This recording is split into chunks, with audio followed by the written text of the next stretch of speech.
મિત્રો, તારીખ 10 અને 11 મેના રોજનો તાલીમ કેમ્પ જે છે આપ સૌના સહકારથી ફૂલ થઈ ગયેલ છે. જે લોકો પાઇપલાઇનમાં છે એટલે કે જેમને આજકાલ વિડીયો મળેલો છે એ 50ની સભ્ય સંખ્યા નોંધાયેલી છે એટલે આપણે વેઇટિંગમાં 10 નામ નોંધીશું.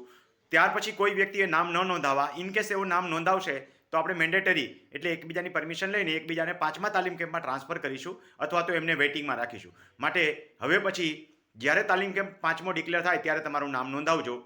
અત્યારનો આ તાલીમ કેમ્પ જે છે એ આપણે ફૂલ થઈ ગયેલો જાહેર કરીએ છીએ. વધુ વ્યવસ્થિત અને સારી રીતે શીખવાડી શકાય એટલા માટે આપણે તાલીમ કેમ્પની સભ્ય સંખ્યા 50ની મર્યાદામાં રાખીએ છીએ અને 10 વેટિંગ નોંધતા હોય છે. અત્યારે આ તાલીમ કેમ્પમાં માત્ર 10 વેટિંગ નોંધવાના છે અને એ પણ આવતીકાલ સાંજ સુધી જ. ત્યાર પછી કોઈ વ્યક્તિઓએ રજીસ્ટ્રેશન કરાવવા નહીં.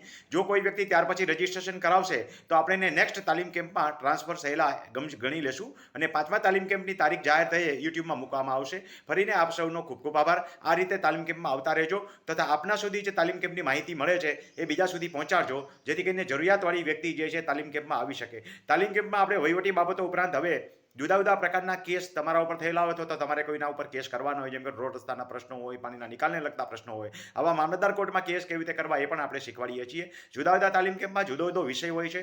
કોઈ વખત જે છે એ લેન્ડ ગ્રેબિંગનો હોય છે. આ વખતના તાલીમ કેમ્પમાં જ લેન્ડ ગ્રેબિંગનો મુદ્દો છે. એવી જ રીતે કોઈ વખતે કોઈની જમીન કોઈએ દબાવી હોય તો આવી દબાવેલી જમીન કેવી રીતે છૂટી કરવી એ પણ તાલીમ કેમ્પનો મુદ્દો હોય છે. યાદ રાખજો, દરેક તાલીમ કેમ્પમાં પ્રથમ દિવસ કોમન હોય છે અને બીજો દિવસ જે છે નવા નવા વિષયોનો હોય છે. એટલે જ માણસો રિપીટ તાલીમ કેમ્પમાં આવતા હોય છે. રિપીટ આવનારને આપણે ડિસ્કાઉન્ટ ઓફર કરીએ છીએ, પણ એમને સૌ પ્રથમ રજીસ્ટ્રેશન કરાવી દેવાના હોય છે. ત્યાર પછી આવો લાભ મળતો નથી. અને તાલીમ કેમ્પની સભ્ય સંખ્યાની મર્યાદા તો આપણે ફિક્સ જ રાખીએ છીએ. એટલે સભ્ય સંખ્યાની મર્યાદા પૂરી થયા પછી કોઈ નામ નોંધાવવા નહીં અને ત્યાર પછીના તાલીમ કેમ્પની રાહ જોવી. દર માસે લગભગ આપણે એક તાલીમ કેમ્પ કરીએ છીએ અને એ 50ની સભ્ય સંખ્યાની મર્યાદામાં જ હોય છે.